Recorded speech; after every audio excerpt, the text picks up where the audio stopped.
Hello there, you're with NDTV. I'm Maha Siddiqui. Our top story is from the world of politics. Ashok Gehlot is not out of the race for the Congress president yet, even though the Gandhis are upset with the rebellion by more than 90 Rajasthan MLAs loyal to him.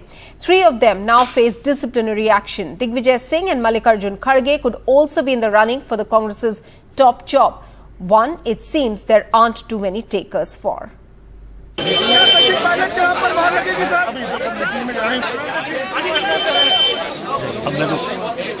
The unprecedented rebellion on Sunday by Gehlot loyalists in Rajasthan has upset the Congress leadership and raised questions on the candidature of Ashok Gehlot for Congress president. According to sources, the Gandhis are looking to resolve the unfortunate impasse. They are upset over Mr. Gehlot's refusal to step down as chief minister. The Congress leadership has taken a serious view of indiscipline. Earlier, Mr. Gehlot had agreed to resign as chief minister. The Gandhis are now looking for other options. Mallikarjun Kharge, Digvijay Singh, these are the names being considered. While Gehlot distances himself from the rebellion by his loyalists, the Congress leadership is not buying the argument that the rebellion was staged without the knowledge of the Rajasthan chief minister. Party नेतृत्व तो हमारा है। सोनिया गांधी जी को पूरा देश जैसे राहुल गांधी जी की मां है वैसे अपनी मां मानता है, क्योंकि इन्होंने इतना बड़ा सैक्रिफाइस किया कि कांग्रेस का हर कार्यकर्ता अपनी मां समझता है और वैसा ही सम्मान देता है कि जब प्रधानमंत्री वो बन रही थी उन्होंने प्रधानमंत्री की कुर्सी के ठोकर मार दी और मनमोहन सिंह जी जैसे अच्छे व्यक्ति को दुनिया के सबसे बड़े आर्थिक विशेषज्ञ को भारत का प्रधानमंत्री बनाया. Meanwhile, on Tuesday evening, Sachin Pilot reached Delhi, reportedly to meet the Congress central leadership over the Rajasthan issue. For the Grand Old Party, it's not just the Rajasthan issue anymore. The Congress presidential math has also gone awry. With just 3 days left for filing nominations for Congress president elections, the party leadership is now in serious discussion to resolve the issue. देखें, कोई बगावत नहीं हुई है. ये बहुत लोग handle कर रहे हैं राजस्थान को. मुझे और लोगों को उसमें जुड़ने की आवश्यकता नहीं है. Those who are handling, and Ashok Gehlot himself is directly in touch with the leadership. आप फाइल करेंगे कांग्रेस प्रेसिडेंट के लिए? आप फाइल करेंगे? नहीं, not at all. आज कांग्रेस प्रेसिडेंट के यहाँ हम गए थे, टाइम लिया था और उनको ब्रीफ किया है चुनाव की तैयारी के बारे में. वोटर लिस्ट उनको हैंड ओवर किया. टोटल डेलीगेट्स कितने वो भी उनको बताया गया. अभी तक कितने नेताओं ने नामांकन का फॉर्म लिया है आपके? 2 लोग ने लिया है, एक शशि थरूर जी ने और एक पवन बंसल साहब ने. The Congress is now faced with a double challenge: resolve the Rajasthan crisis and find a credible face to run for Congress president. Well, the names like Digvijay Singh and Mallikarjun Kharge are being considered for the Congress top post. Sources say a final decision on the candidature will be taken by Wednesday evening. With Harsha Kumari Singh, Sunil Prabhu and camera person Ashwini Mehra, this is Arvind Gunasekar for NDTV. Well, in a hearing that was live streamed with 8 lakh viewers tuning in, the Supreme Court dismissed a petition by Uddhav Thackeray's faction to stop the Election Commission from deciding on the claim of Eknath Shinde-led group over the real Shiv Sena and its symbol. In a historic move, the Supreme Court of India began live streaming its proceedings of all Constitution Bench hearings in a bid to enhance transparency and accessibility in its functioning. This comes exactly 4 years after a path-breaking verdict on live streaming hearings that was delivered in 2018. 3 cases have been live streamed so far, including Sena versus Sena, economically weaker section quota case, and the case related to the validity of the All India Bar examination. We have bill in the council. We direct that there shall be no stay of the proceedings before the Election Commission. The IA seeking stay shall accordingly stand dismissed. Very grateful. Extremely grateful. Now, in a huge setback for Uddhav Thackeray in his fight against 8-turned rival Eknath Shinde, the Supreme Court refused to stop the Election Commission from deciding who forms the real Shiv Sena. So, will the Uddhav faction now lose the Sena symbol? Uddhav Thackeray's government in Maharashtra collapsed in June after a coup split by the Shiv Sena founded by his father Bal Thackeray. Eknath Shinde, who led the coup, went on to form a new government with the BJP.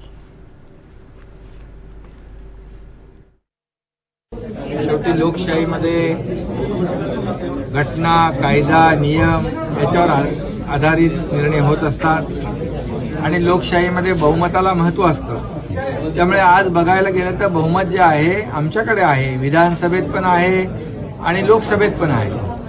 त्यामुळे जो काही निर्णय supreme कोर्टाने घेतलेला आहे त्याचं मी मनापासून स्वागत करतो.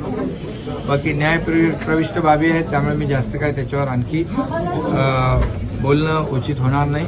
परंतु जो काही दिलेला निर्णय जो आहे लोकशाहीमध्ये आणि नियमाला धरून, कायद्याला धरून, घटनेला धरून त्याचं आम्ही स्वागत करतो. ये जो प्रोसेस है वो इलेक्शन कमीशन शुरू करे, उसका हम आदर करते हैं. वहाँ हम आर्ग्यू करेंगे हमारी केस को. हम सत्य के साथ हैं और हमें पूरा भरोसा है कि सत्य का विजय रहेगा. ये जो निर्णय रहेगा गवर्नर की पावर का हो, शेड्यूल 10 का हो, डिफेक्शन का हो, डिस्क्वालिफिकेशन का हो या भी इलेक्शन कमीशन के सिंबल का हो, ये निर्णय सिर्फ शिवसेना के लिए अहम नहीं तो पूरे देश की लोकशाही के लिए और हमारे संविधान के लिए महत्वपूर्ण रहेगा. और इसलिए हमारा विश्वास हमारे न्याय देवता पे है. Well, and Prime Minister Narendra Modi met his Japanese counterpart Fumio Kishida and conveyed his deepest condolences over the demise of former Prime Minister Shinzo Abe, as he underlined the late Japanese leader's contributions in strengthening the bilateral partnership as well as the vision of a free, open and inclusive Indo-Pacific. Prime Minister Narendra Modi joined several global leaders to pay tribute to Japan's former Prime Minister Shinzo Abe at his state funeral in Tokyo. Prime Minister Narendra Modi met his Japanese counterpart Fumio Kishida and conveyed his deepest condolences over the sudden demise of former Japanese Prime Minister Shinzo Abe. ये दुख की घड़ी में आज हम मिल रहे हैं. He also underlined the late Japanese leader's contributions in strengthening the bilateral partnership as well as his vision of a free, open and inclusive Indo-Pacific region. Prime Minister Modi joined several global leaders to pay tributes to Japan's former Prime Minister Shinzo Abe at his state funeral in Tokyo.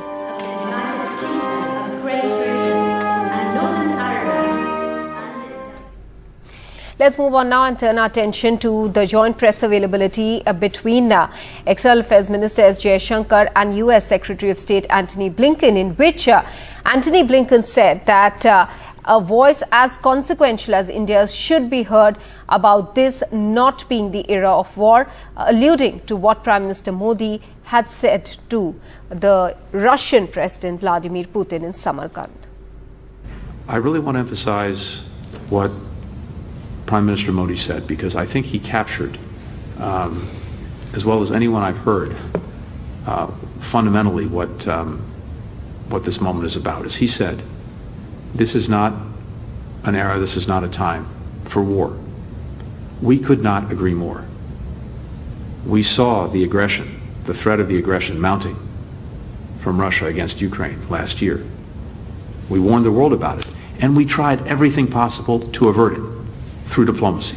I think it's very important, though, that voices as consequential as India's make themselves heard, and that's why I thought that the Prime Minister's comments were so significant.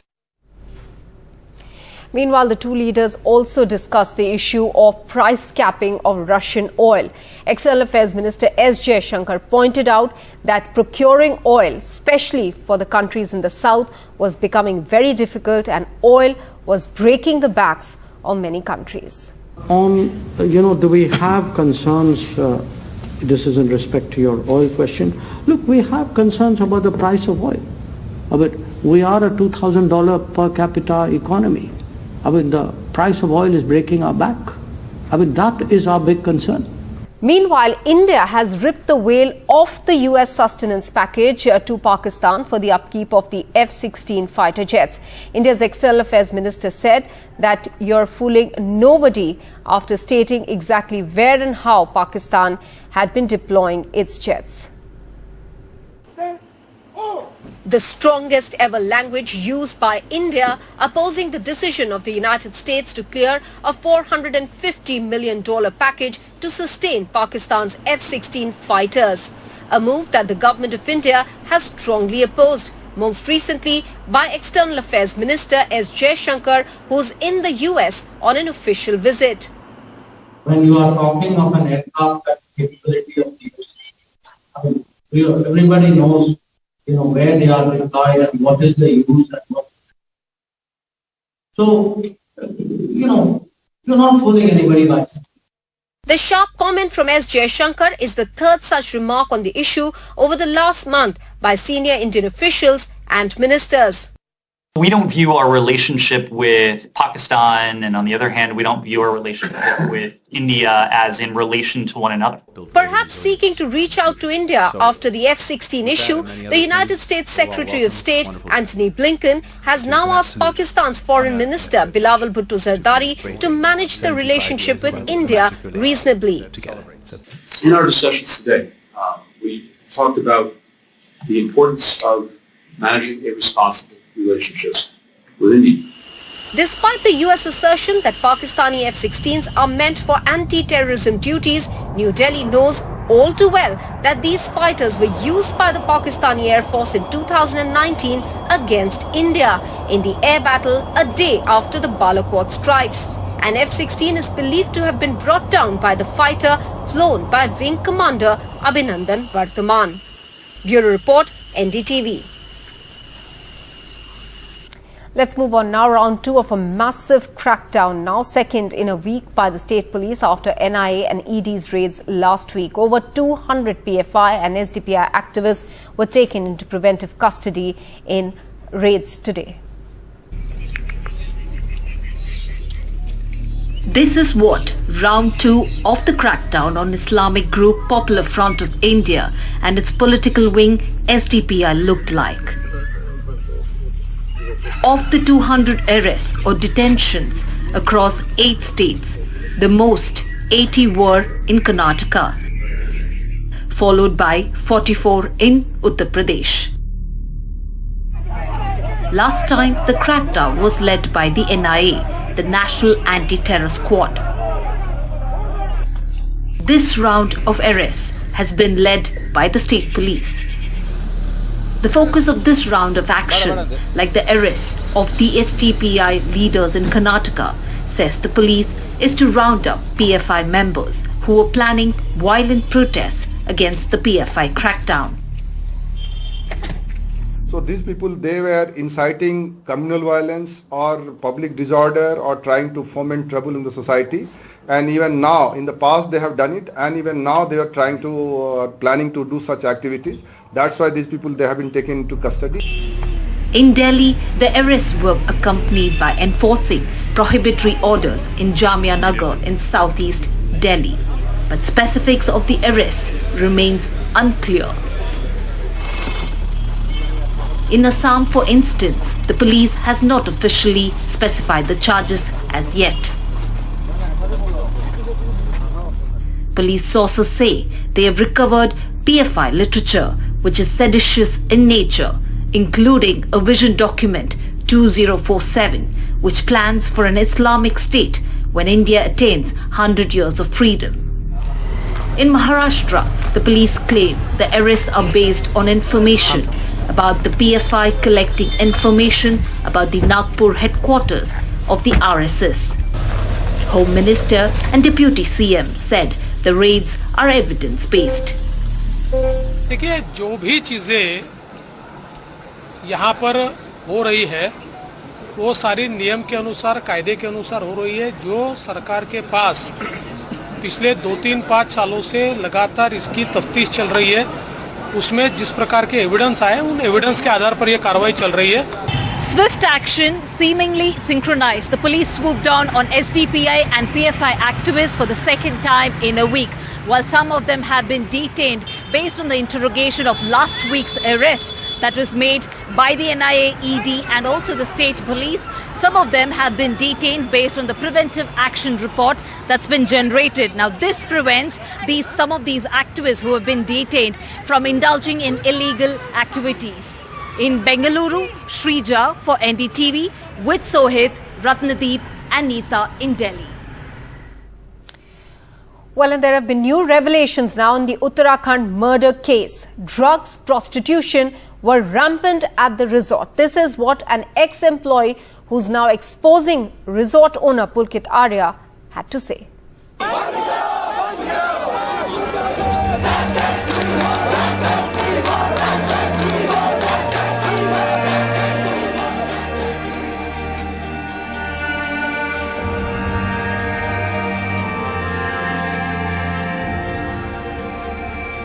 Days after the death of Ankita Bhandari, a teenager whose body was found in a canal, the mystery around her death only deepens.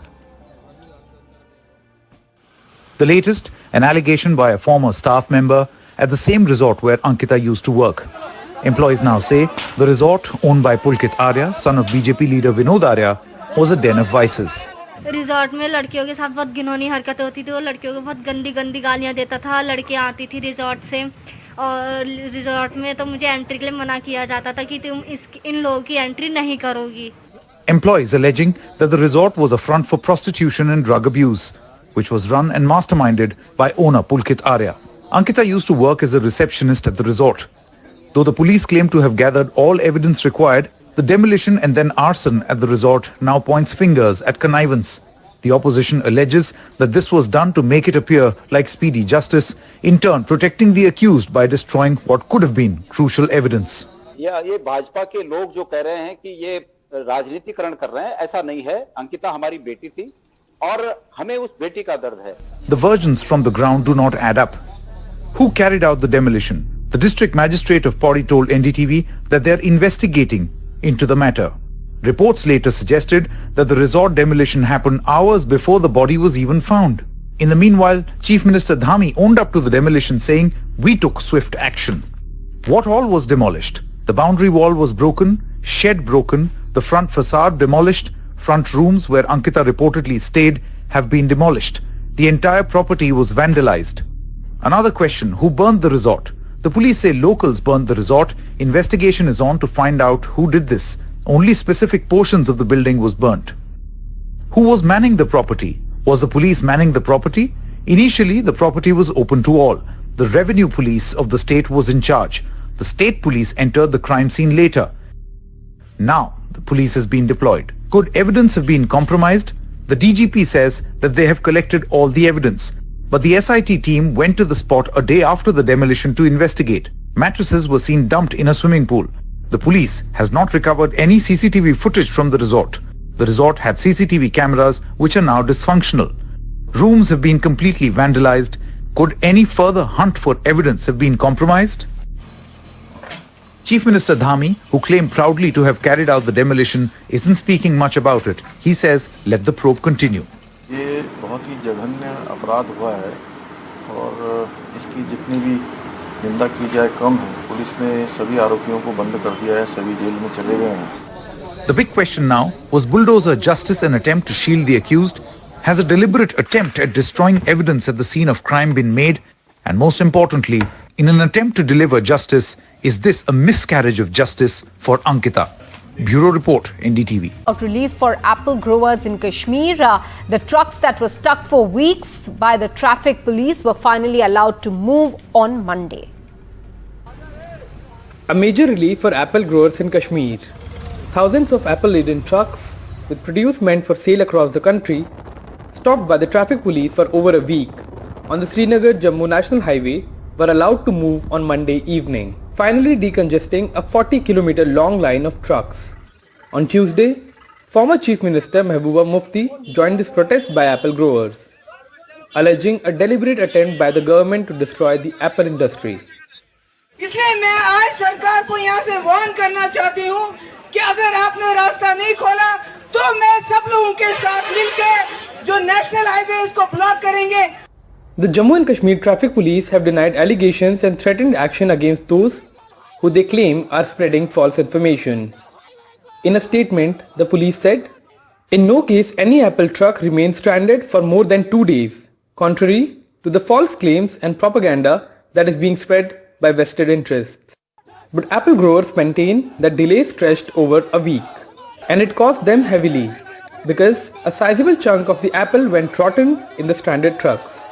Growers say 8,000 trucks remain stranded for over a week. On an average, a truck carries apple worth rupees 8 lakh, meaning their losses stretched into crores. Apple है उसकी क्या हालत है? वो तो खराब हो रहा है, व्यापारी भाड़ा ही नहीं देगा। कहाँ लेना था आपको? कानपुर जाना था। कितने दिनों से आप यहाँ? 7 दिन हो गए सर। 7 दिन क्या बोलते हैं? सड़क तो खुली है, बोलते क्या? सर रात को छोड़ देते हैं आधा घंटा बस 10-20 या जो गाड़ियाँ निकल गई बस, बाकी फिर बंद कर देते हैं। जो दाएं बाएं से गाड़ियाँ वो क्लियर कर देते हैं, थोड़ा बहुत पैसा लेके, जो मेन हाईवे पे खड़ी है उसको कोई नहीं पूछता। Apple is the mainstay of Kashmir economy. The valley produces over 22 lakh metric tons of apple, which is more than 70% of total apple production in the country. Kashmiri apple is already facing threat due to Iranian apple invasion into the Indian market. Now, transportation challenges on Srinagar-Jammu highway is literally taking its taste away. With Nazir Masoodi in Srinagar, Akshay Dongre for NDTV.